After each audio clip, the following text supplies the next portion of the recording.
This is your News Source Evening Bulletin for today, Thursday, the 28th day of February in the year 2019. Here is what we're tracking tonight.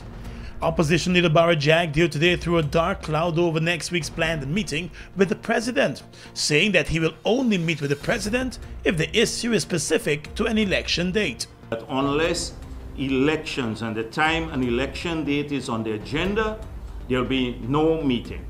And this here, the two items listed by Harman on which they want to consult, they don't need consultations because they're clear. The Constitution provides for the role of the National Assembly, and the Constitution provides the funding and gives GCOM the discretion to use the fund that they have at their disposal, which is a lump sum. State Minister Joe Harman wrote the opposition leader earlier this week on the president's behalf, inviting him to consultations on upcoming elections and funding of those elections and the role of the National Assembly during this period. But at his weekly press briefing today, the opposition leader said, unless there is a time for elections on the agenda, there will be no meeting. He said the agenda issues listed by the president's office for the upcoming meeting are issues that are covered by the Constitution, and therefore he sees no need to be meeting on those issues. And in any case, he had Harman write me. He did not write me. And he wanted to consult with me on one, the National Assembly's constitutional role in the present situation, and that is clearly defined in our Constitution. The National Assembly's role is clearly defined. He doesn't need to consult with me on that. He needs to just read the Constitution and comply with it. And the second thing is what he wants to consult with me on is that the Guyana Elections Commission readiness and requirement for funding to enable it to conduct general and regional elections. The readiness one, on readiness, they have given directions to GCOM not to be ready. They haven't even started the preparations, and the constitutional period has practically expired. Just last week, the opposition leader said he was willing to meet with the president on the issue of elections, but would not be the one to initiate the meeting. With the meeting set for next Wednesday, Mr. Jagdeo said his party does not plan to vote to extend the period for elections. The Guyana Elections Commission has already indicated that elections cannot be held in March.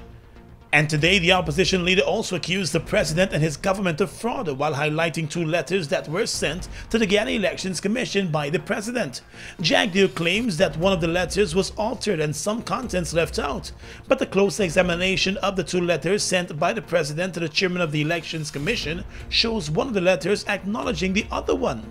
One letter urged the Guyana Elections Commission to begin preparations for elections, while the other one invited the GCOM chairman to consultations with the president on elections. The two, just check their letters themselves. The letters themselves, it's exactly the same opening paragraph. Exactly. The second one seems to be complete paragraph. One seems to be okay. One seems to be the other one. Okay. One is acknowledging the previous one. That's what we were studying. Yes. Although Mr. Jagdeo admitted that he only became aware of the difference in the letters moments before his press conference, he still held firm to his belief that it was one letter and one that was altered. The press office of the president has since indicated to a news source that two letters were sent to the Guyana Elections Commission chairman. More news in a moment. GBTI is your Guyanese bank, a bank that understands every customer's unique needs, opportunities, challenges, and financial concerns. At GBTI, we see you for you. Whether you're buying a new home or car, planning your next vacation or retirement, saving for your child's future, or whether you're ready to take that bold step of investing in your dream business idea, we are with you every step of the way. We hear your stories and watch you focus on your dreams as we share your aspirations. We are more than just banking. We are a family. We are part of your community. Our commitment extends way beyond the walls of our branches and is demonstrated every day in the opportunities we provide to our individual and business customers. The support, time, and commitment we give back to communities across Guyana to help improve the lives of our Guyanese families. Because we see Guyana through your eyes.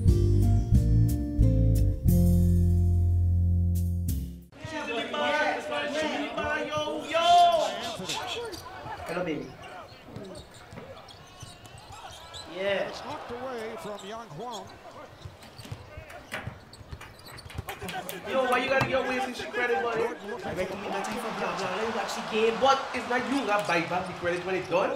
Buy back, like what she money from Fab 5? Activate the GTT Fab 5 plan today. For only $5,005, you get free unlimited calls to 4 of your closest family and friends, 5 gigs of data plus 250 text messages, and your Fab 5 friends can call you for free. GTT Fab 5. Wait. So who we putting as we Fab 5? Yours. As a luxury mechanic, I'm often asked, what gas should I use in my expensive vehicle? In other countries, you have regular and mid-grade gasoline known as 87, 89, and premium gasoline known as octane 93 to 95. For affordable, high-quality fuel, performance, and high mileage, visit Guy Oil today.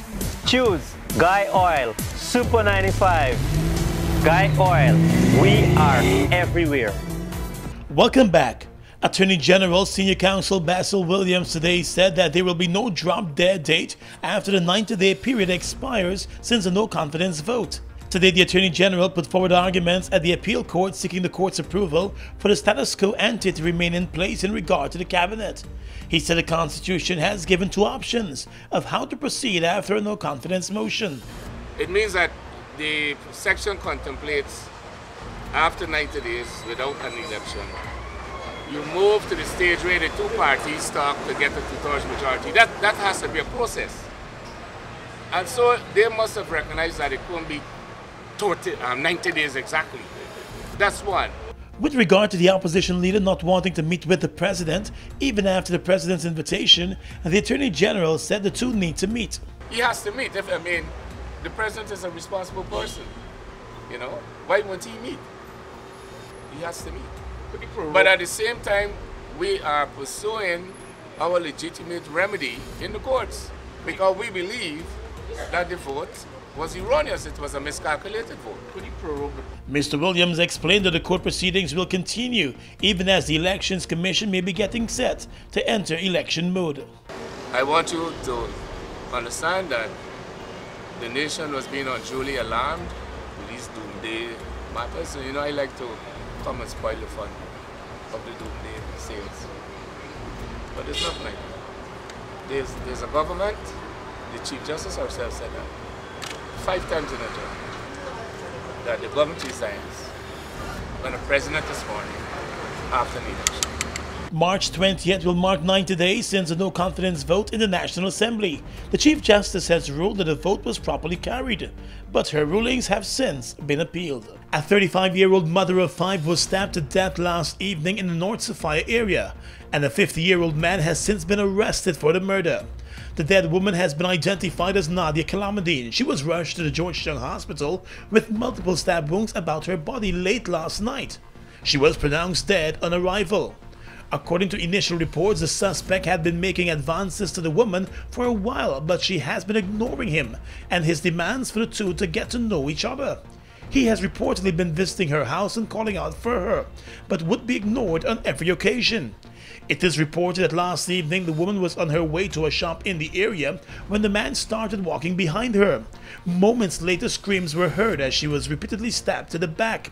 The suspect attempted to escape from the scene but was cornered and captured by a resident of the same community who called in the police and handed him over. The matter is being investigated. Charges are likely soon. Well, after rowing across the Atlantic Ocean for 3 months, former British Navy Commander Richard Allen reached Port Georgetown last evening after a more than 3,000-mile journey from Sierra Leone in West Africa to Guyana. The solo journey by Allen was part of efforts to raise awareness of the Commonwealth and the need for greater care of our environment and marine life. Today at the Kingston Beach, Allen welcomed scores of primary school children and told them about the journey.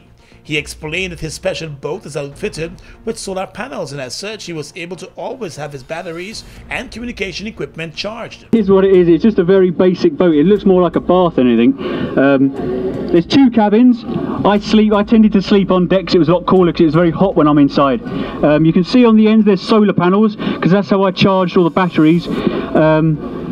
because basically I needed all the batteries and electricity for all the navigation equipment, and so I can communicate with. I had a man back in England. He'd tell me where I was, what the weather was going to do. So he makes sure I'm going in the right direction. If there was going to be a big storm coming, he'd try and move me to a better place. So I was always communicating with someone in England, tell me where I was and how I was going. He said the journey was tough at times and boring at other times, but he was committed to getting it done as 3 out of his 4 oars got damaged. Good morning, my name is Akila Lewis and I'm from West Runville Primary. My question is, how was your voyage here? As it was in a hard, things like that. Right, so how was it? It was the very first bit, it's 3 sections really. The very first bit was very hard because there was no wind. We were off Africa, there was no wind, and all the current and everything pushed you back towards Africa. So it doesn't matter how hard I rode this way, I keep getting pushed back to Africa. And it was very hot because the sun was belting down and there was no wind. It was quite hard, and you had to be careful of things like sunstroke and heat exhaustion. The main bit, which is like 90% of the way across, was very boring, I'll be honest. It wasn't very interesting at all. And the last section, all the way up South America, that was quite dangerous actually, because the waves kept crashing the boat got flipped, the boat got turned over, and I got washed away from the boat for a while. We'll talk about that later. But yeah, and that's where basically, I don't know how many people knew I've been following the road on the internet, but I carried 4 oars to start with. 2 I used and 2 back up in case I broke one or something went wrong. Only about probably a week ago now, I was down to 1 oar. Alan credited his experience in the British Navy and lots of training for completing the journey. He told the students that his journey also told a story of never giving up and always wanting to go the extra mile when you believe in yourself and your abilities. We're all very similar in many ways, as in, we all go to school and we all think of what's possible, what we can do when we grow up, what would be possible to do. But it just shows you the most important thing when you're growing up is really just to think anything's possible. To think that most people think it's not really an easy thing to do, or it's not very possible essentially to row a boat from Africa to South America. But this showed it is possible. So for you really, as you grow up and as you go into school, it's whatever you want to do, just keep trying to do it, and in the end you will get there. His row across the Atlantic to Guyana was supported by the Guyana Foundation, which is a non-profit organization that offers various forms of assistance to persons in need and those facing difficulties in life. Head of that organization, Supriya Singh Bodhan, said the organization was pleased to support the venture. Alan will be spending several days in Guyana. He has been welcomed by the government and the Tourism Authority and other agencies. His boat will be on display in the Marriott Hotel compound for the rest of this week, and next week it will be showcased at the Ramada Princess Hotel. Across the Region is up next. Nobody on the post there. Going to do costly. Yes, it is. But I'm not saying we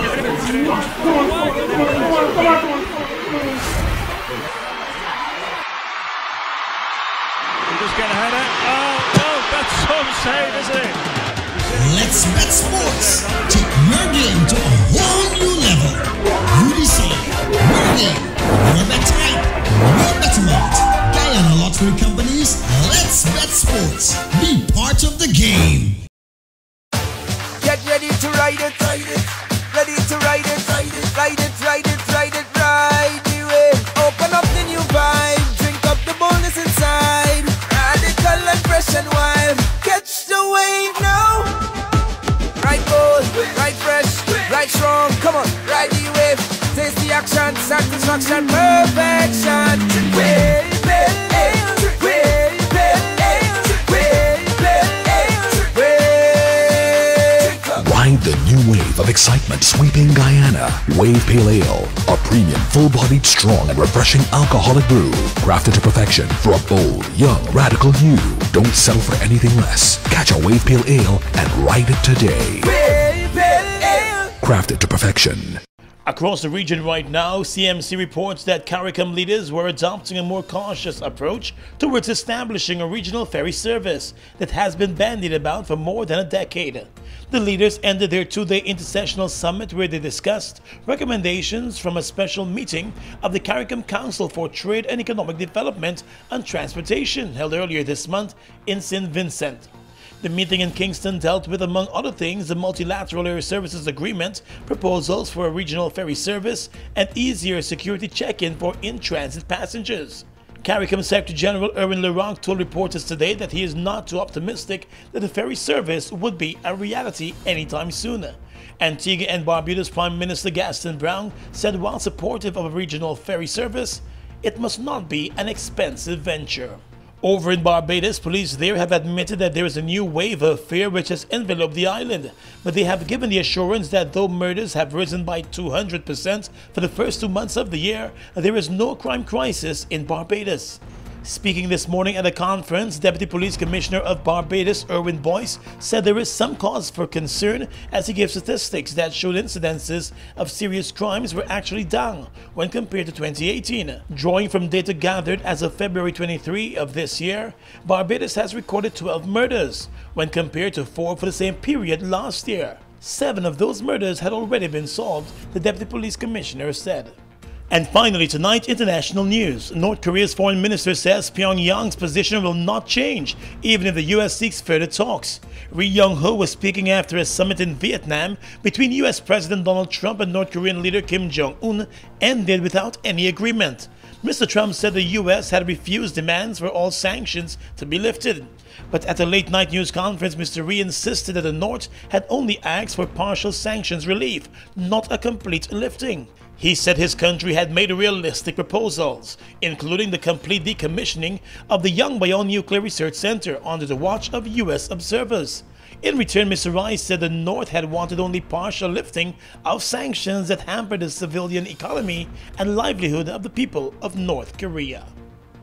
And that's your evening news bulletin for tonight. Gordon Mosley reporting.